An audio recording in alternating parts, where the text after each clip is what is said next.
American Swahili News na Swahili Villa Online TV. Katika siku hii ya leo tumetembelewa na mgeni wetu kutoka katika state ya hapa au jimbo la hapa South Carolina. Anajulikana kwa jina la Dr. Robert Chiuri. Dr. Robert Chiuri anaungana nasi kutoka katika jimbo la Columbia. Samahani sana, anaungana nasi kutoka katika jimbo la Columbus, jimbo la Ohio, katika mji wa Columbus, hapo Columbus, Ohio. Atajitambulisha yeye ni nani, na kama mnavyoona bana letu linavyotembea hapo chini, siku ya tarehe 5 mwezi wa 5 na mpaka tarehe 7 mwaka huu 2023 watakuwa na shughuli. Kwanza nimkaribishe na nimshukuru kwa muda wake ambaye ametutengea katika siku hii ya leo. Karibu Dr. Chiuri. Asante sana Daktari Patrick Nigula, ambaye unaongoza hii sauti ya Kiswahili katika hii sehemu ya USA, ambapo unaeneza mambo ambayo diaspora inafanya, na tunashukuru sana kuwa hapa. Jina langu ni Robert Chiuri na mimi naishi hii sehemu ya Columbus, Ohio, katika sehemu ambayo tunaita Midwest, ambapo naishi na familia yangu, na hapa ndio mahali nafanya kazi na kuungana na jumuiya ya diaspora.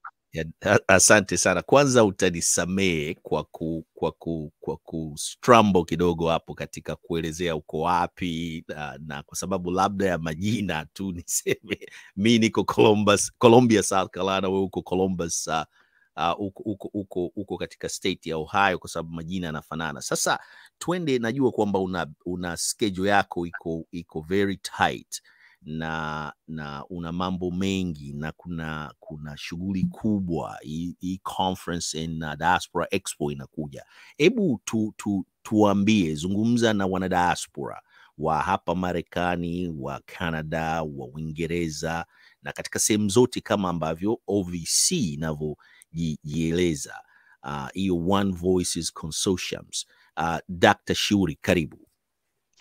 Asante sana kwa kunipa hii fursa ya kuweza kuongea na wasikilizaji wako na watazamaji. Hii Diaspora One Voice Consortium ni ungano la watu wa hapa diaspora, yani watu ambao wanatoka nchi za Afrika ambao wako hapa sehemu mbalimbali, kama ni hapa ni Marekani, kama ni sehemu ya Canada, pia kule upande ya Europe, na pia mashariki ya mbali na sehemu za Australia. Tuko na vikundi mbalimbali, zaidi ya vikundi 120 ambazo ni wako katika hii umbrella organization ya One Voice Consortium, ambayo majukumu kubwa ya hii shirika ni kuwa watu wanakuja kuangalia vile ambavyo wanaweza kusaidiana na kueneza na kuzidisha hali ya watu ambao wanaishi hii sehemu, ili waweze pia kusaidia nchi zao ambazo wanatoka, katika njia ya kusaidia uchumi, katika hali ya kusaidia vile watu ambavyo wanaweza kuishi na kuishi vyema. Dr. Chiuri, umeongea kwa vizuri sana kuhusiana na jumuiya, muundo wa jumuiya uko wapi. Kuna vikundi zaidi ya 120 ambavyo vimesambaa duniani kote. Sasa kwa mtu ambaye anakusikiliza kwa mara ya kwanza, for the first time, anasikia hii One Voice Consortium, unaweza ukamweleza vipi ni jinsi gani kikundi ambacho labda cha kutoka Tanzania au Uganda au Rwanda au Burundi anaweza kujiunga na hii organization kabla au baada ya hii tarehe 5 mpaka tarehe 7 ambapo mna conferences na business expos? Karibu Dr. Robert Chiuri. Asante sana kwa hilo swali. Zaidi huwa watu ambao wanajiunga na sisi ni watu ambao tayari wako na vikundi tofauti ambavyo vinashughulikia maslahi ya watu, yani community based organizations, na vile wanafanya ni wanakuja kwetu wakitaka kujiunga, na lazima wawe na muungano ambao unasaidia watu. Lazima iwe ni kikundi ambacho kinasaidia watu katika njia moja ama ile ingine, kwa sababu tukiwa hapa nchini zingine diaspora, watu wana njia ambazo wanaona kama wanafanya mambo kipekee, lakini wakati wanaungana na wengine wanaona wanaweza wakafanya mambo mengi.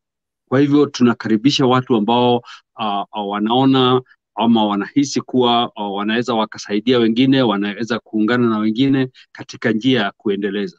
Wakati mtu ana kikundi anajiunga na sisi, tunampitisha juu ile ambayo tunaita vetting, yani kukagua na wewe utukague, njia ya kuweza kujuana, ili ujue kama nia yetu na mlengo wetu unaendana pamoja na mlengo wako, na pia na mambo ile ambayo unapanga. Na tunaweza kutengeneza ile kitu tunaita vetting, na tumevet organizations mingi. Kama sasa kwa mfano tuna organization inaitwa Habari Academy ambayo inaongozwa na dada Rehema Majolo, ambaye ametoka Tanzania na pia yuko hapa diaspora, na hii ni organization ambayo inafunza watoto ambao wako diaspora Kiswahili, na imeeneza sana, na ni member wa One Voice Consortium. Vile alifanya wakati alijiunga na sisi, tulimchukulia na tukaweza kusambaza ile kazi ambayo anafanya kwa vikundi vingi sana hapa ambazo viko diaspora. Sasa yeye amekuwa ni kama yeye ni kikundi chake ndio mwalimu wa Kiswahili hapa katika diaspora, na hiyo inasaidia kikundi chetu sana.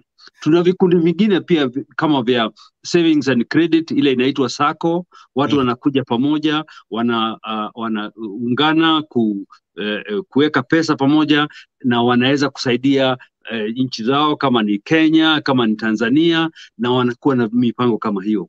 Kuna ingine pia inaitwa CPS Diaspora ambayo inasaidia watu sasa kuungana pamoja na kuona vile ambavyo wanaweza kuinvest katika sehemu ya Zanzibar.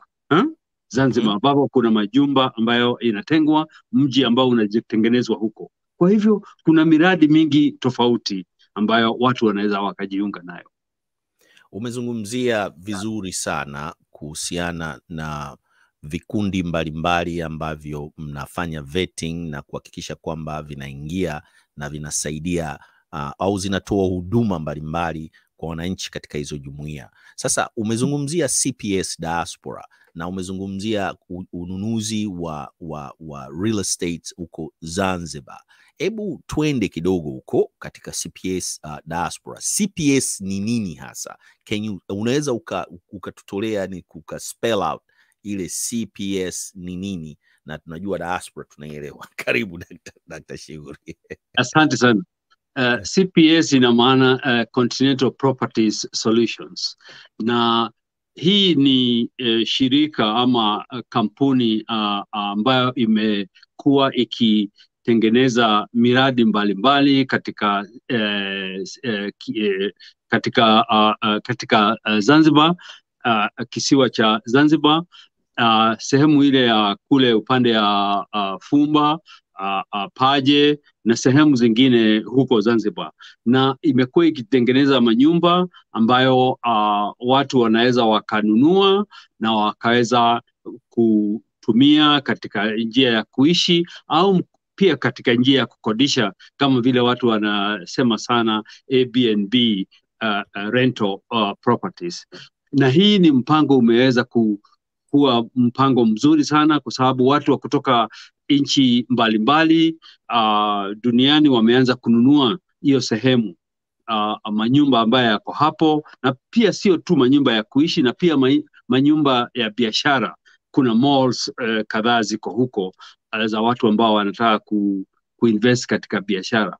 na tumeona hii inaendelea kuwa vizuri sana, na hata watu kutoka sehemu za Asia na za sehemu za kutoka pia Europe na Marekani wameanza kuona hii ni msingi mzuri.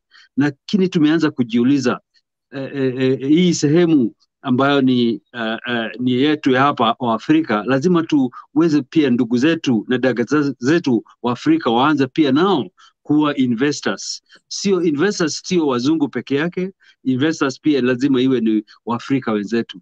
Na ndio maana CPS Diaspora ikajitokeza kuona vile ambavyo tunaweza tukaeneza hii mradi kwa wenzetu hapa ambao wako hapa katika diaspora, waweze pia kuinvest pale nyumbani. Tunataka nchi zetu zikue mbali. Hata sasa hivi tukiangalia watu wengi sana hata wa Kenya wameinvest katika hiyo kisiwa cha Zanzibar katika hii mradi, na hiyo inatupatia motisha sana. Asante sana kwa ufafanuzi mzuri sana kuhusiana na CPS Diaspora Project, ambapo mtu yoyote unataka kutuambia tu ya kwamba ambaye anaishi diaspora, ambaye sio raia wa Zanzibar au Tanzania, au anaweza kwenda kununua property Zanzibar. Hebu tufafanulie kidogo hapo Dr. Chiuri. Ni kweli. Mtu yote anaweza kufanya hivyo kwa sababu serikali ya Zanzibar imepatia kibali watu ambao sio wenyeji wa hiyo kisiwa, na hasa wale ambao wanatoka nchi zingine kuweza kumiliki ile kitu ambayo wameweza kununua hapo.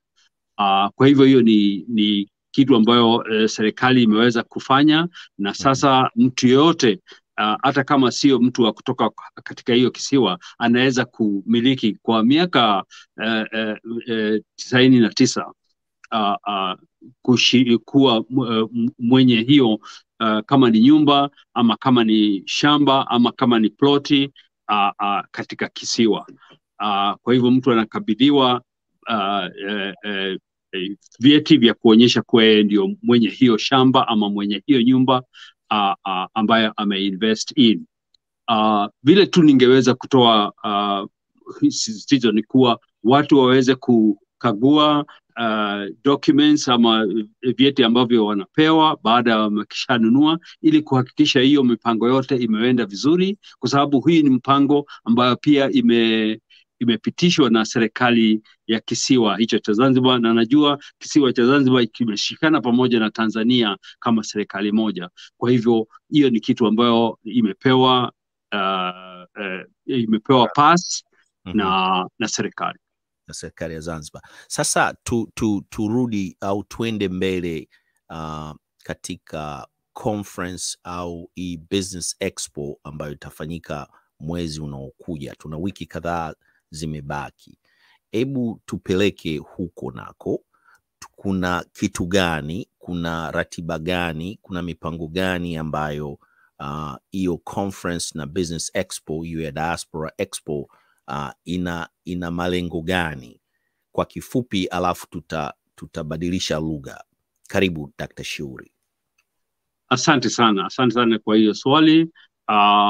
Mei 5 mpaka 7 mwezi ujao tutakuwa na hiyo expo, yani conference, maonyesho kubwa hapo Washington DC, katika hoteli ambayo inaitwa Hilton Hotel Rockville. Na hiyo hoteli iko hasa katika Maryland, mpaka wa Maryland na Washington DC. Na siku hizo 3 tutakuwa na hiyo maonyesho na conference na exposition, na hii tunaalika watu wote ambao wako katika hiyo sehemu, ama pia mkiwa mbali mjiunge na sisi. Kujiunga na sisi katika hiyo kuattend hiyo conference, unaenda katika website yetu inaitwa www.onevoiceconsortium.org, na hapo unajiandikisha kuwa utakuwa participant ama utaattend.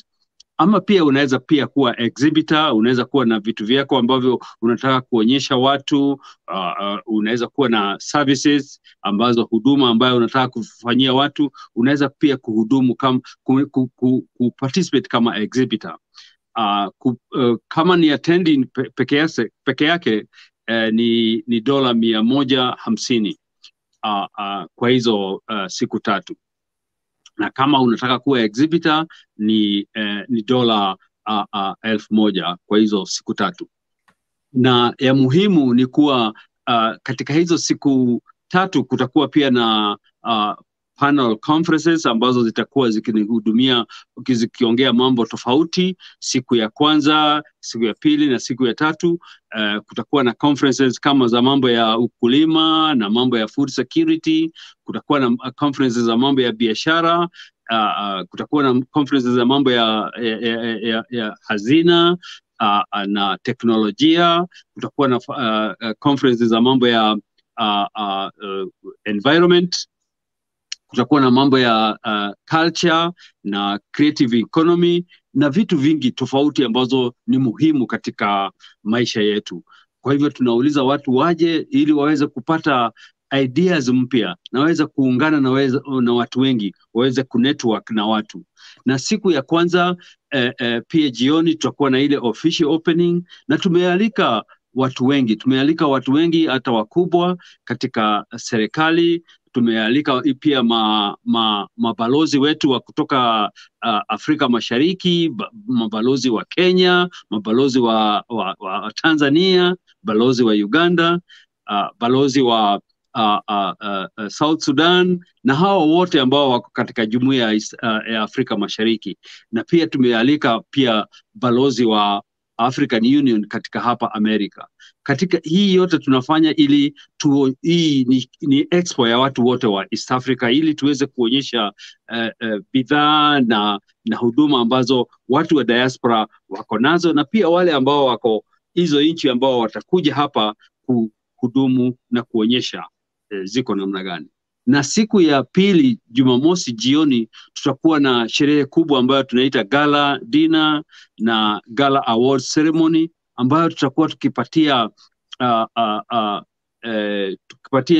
awards kampuni na watu na organizations mbalimbali ambazo zimeweza kuhudumia watu wa diaspora katika njia tofauti, kama ni katika njia ya biashara, kama ni katika njia ya mambo ya real estate, kama ni mambo ya finance, mambo ya governance, na pia mambo ya creative economy na mambo ya arts na entertainment. Kutakuwa na vyetu mbalimbali ambazo tutapatia watu ambao wameweza kutuhudumia katika hizo sehemu. Asante sana. Hatutatenda haki kwa sababu tunajua kwamba East Africa ni kubwa na kuna lugha nyingi, na one of the language that we're going to use now is English. Tuna change now kwenye English. Naona tumejitahidi sana katika Kiswahili, Dr. Chiuri. So let's beginning this conversation now in English. And my first question is, somebody will ask, what is OVC, and what is its mission, its vision, its goals, and how is structured and organized? Welcome, Dr. Chiuri. Thank you very much, Dr. Patrick Ningula.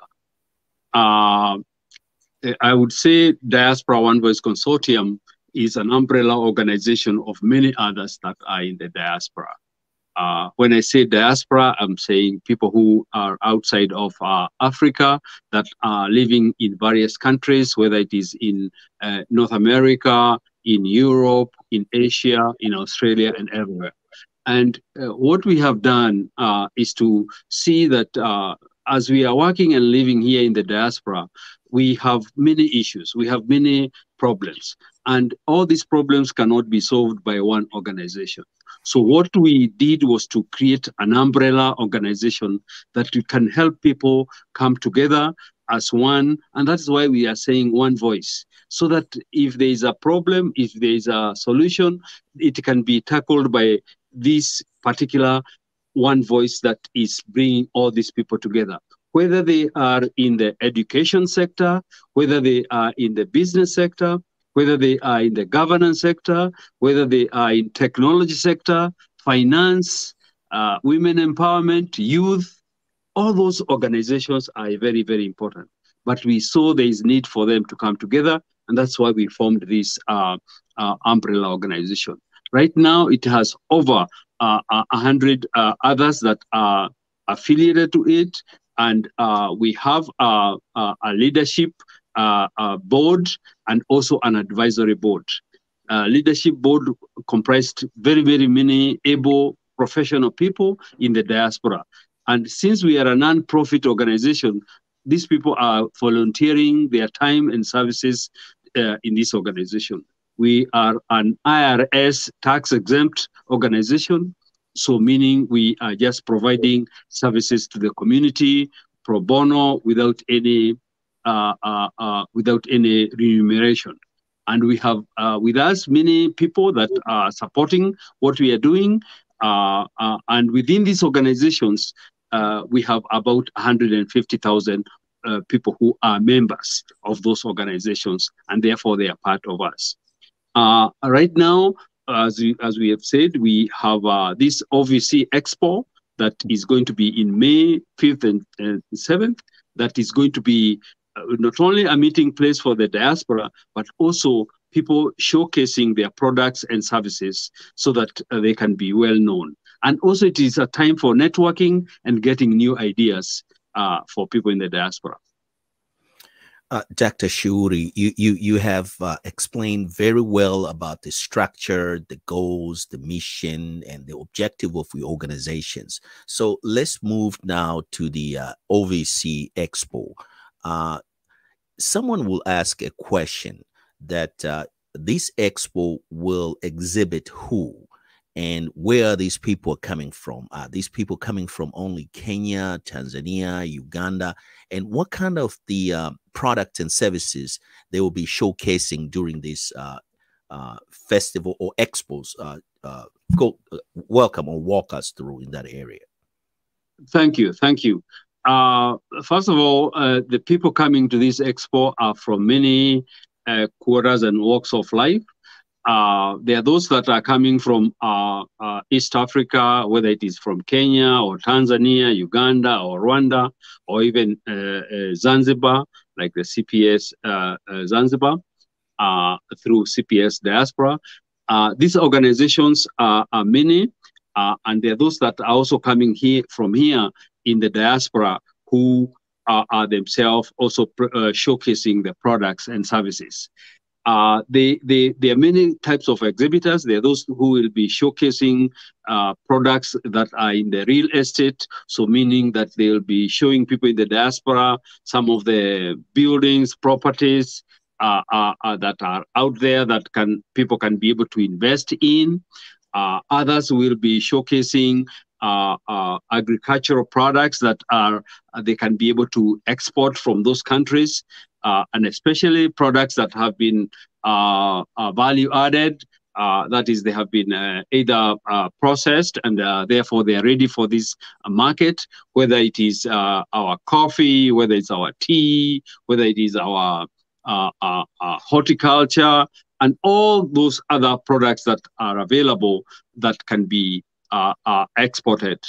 Others will be organizations that are in the service industry. Maybe there are people that are offering various services, whether it is financial services, whether it is creative economy services, and we are talking of people who are very much involved in the digital world. They will be showcasing the finance and technology and digital economy activities that are involved.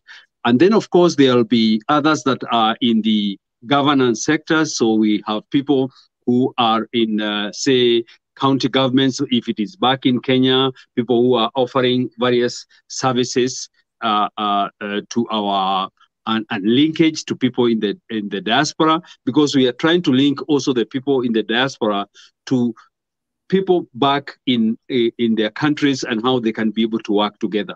So we'll be having people from the county governments and also national governments that are coming into the expo to kind of show the diaspora what are the services that they can be able to offer. We even have a delegation from Ghana through their Business Development Corporation organization, BDEC, that is also bringing in people who are going to showcase various products from Ghana that are going to be at the exhibition. So that even maybe next time, we can have an expo of Africa and not just Eastern Africa. We are trying to see that we bring everybody on board.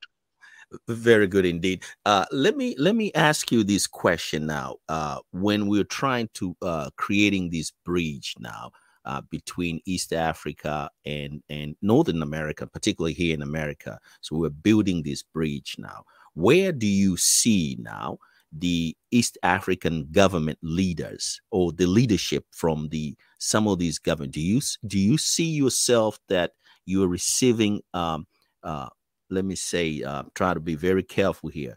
Are you receive or you're getting a support from these government? Because the government, they have to play a major role to facilitate and enhance what exactly you guys you're trying to do. Walk us through in that area, Dr. Chiuri. Thank you for that question.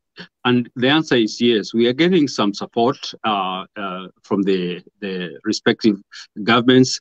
Like for instance, one of our key guest speakers and keynote speakers is Ambassador Lazara Zamayo, who is the ambassador of Kenya to US, who will be at the Expo. We also have the State of Diaspora Affairs Permanent Secretary, who is coming to the Expo to support. We have Ambassador Kwaka, who is a Consul General in Kenya's consulate in Los Angeles, who will be at the Expo as the Master of Ceremony.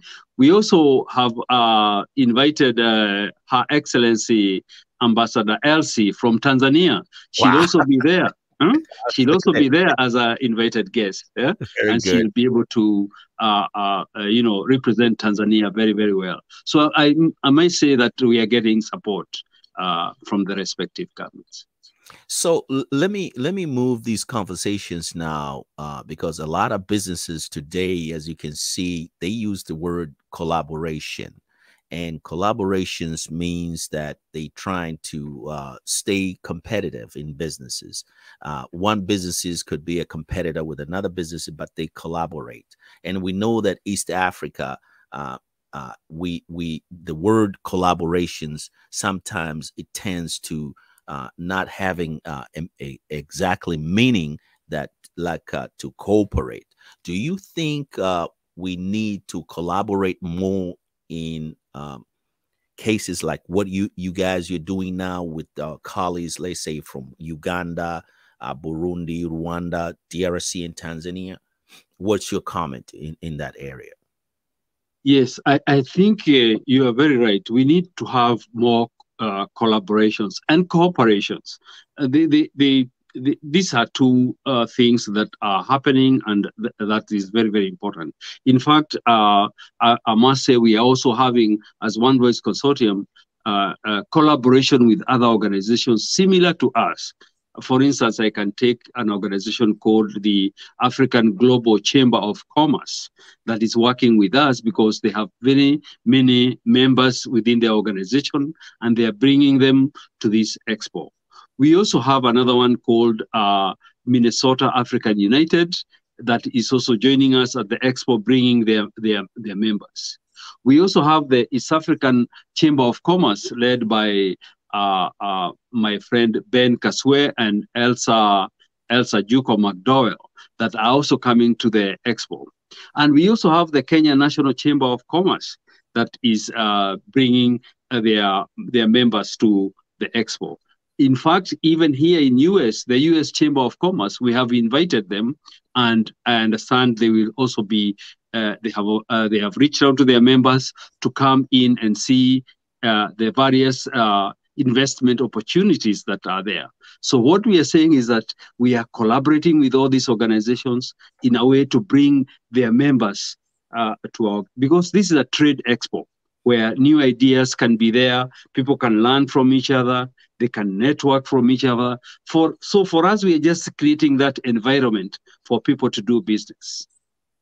So we've been having these discussions for the past almost 29 minutes now. We're going to 30 minutes. We're going to wind up our discussion. And my last question now is, during Biden administration, we've learned that African diaspora they have office now in White House.